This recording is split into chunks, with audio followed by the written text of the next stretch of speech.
Bonjour, je suis très heureux de vous retrouver ici, dans ce lieu assez exceptionnel, pour vous parler du nouveau numéro de Point de vue initiatique, culture et maçonnerie. Ce lieu est assez exceptionnel puisqu'il s'agit du nouveau musée de la Grande Loge de France qui montre un grand nombre d'objets qui étaient dans les réserves du MAB. Un lieu exceptionnel parce qu'il vient de recevoir l'agrément Musée de France et qu'il est progressivement ouvert pour vos visites et pour satisfaire votre curiosité. Alors, pourquoi un numéro sur culture et maçonnerie? La culture, c'est finalement l'expression de l'humanisme et de la tradition sous des formes extrêmement variées. Et la maçonnerie y touche. C'est ça qu'on a cherché à vous montrer dans ce numéro tout particulier et unique de Point de vue initiatique.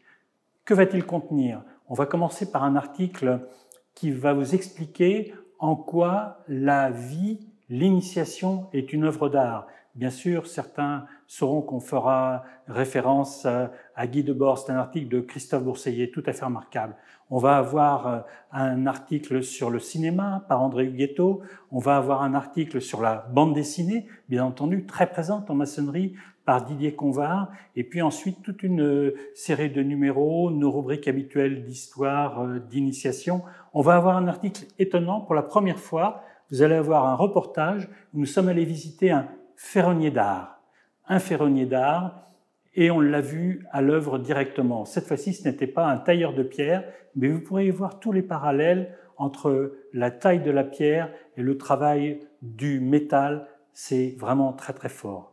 Alors, je voudrais vous donner un ou deux extraits des articles de Point de vue initiatique, comme nous le faisons habituellement. Je voudrais vous lire un petit mot dans le premier article. Le franc-maçon ne subit pas, il comprend pour réparer. Ce qui rapproche paradoxalement les situationnistes des francs-maçons, c'est la notion kabbalistique du tikkun, c'est-à-dire de la réparation. Les situationnistes ont posé un diagnostic lucide sur le monde, les francs-maçons doivent organiser sa réparation. Vous voyez, c'est très original. Et il poursuit, existe-t-il en fin de compte une correspondance secrète entre l'artiste et l'initié? Mieux encore, l'artiste serait-il lui aussi, à sa façon, un initié? Bien entendu, la réponse est oui. Et puis plus loin, le morceau le plus important de ce numéro de Point de vue initiatique, c'est une interview du grand maître de la Grande Loge de France qui terminait là son mandat, parce que c'était lui qui a été très profondément attaché à la culture, qu'il a été en permanence à travers tout un tas d'événements, à travers le château Saint-Antoine à Marseille, à travers la création de ce musée dont nous vous parlerons dans ce numéro. Là encore, je voudrais vous donner un petit extrait extrêmement significatif du contenu du numéro. Peut-on finalement, c'était le sujet, parler de culture maçonnique? Très probablement. Et nos jeunes frères ne s'y trompent pas lorsqu'un jubilé est célébré en loge, lorsqu'un frère témoigne de ses 33 années de maçonnerie, il y a bien plus qu'un récit.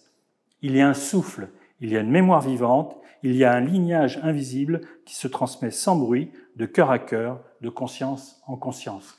Voilà, c'est tout l'apport de la maçonnerie, c'est tout l'apport de la culture, c'est pourquoi nous devons continuer à la propager, à la défendre et à la rendre visible en toute occasion.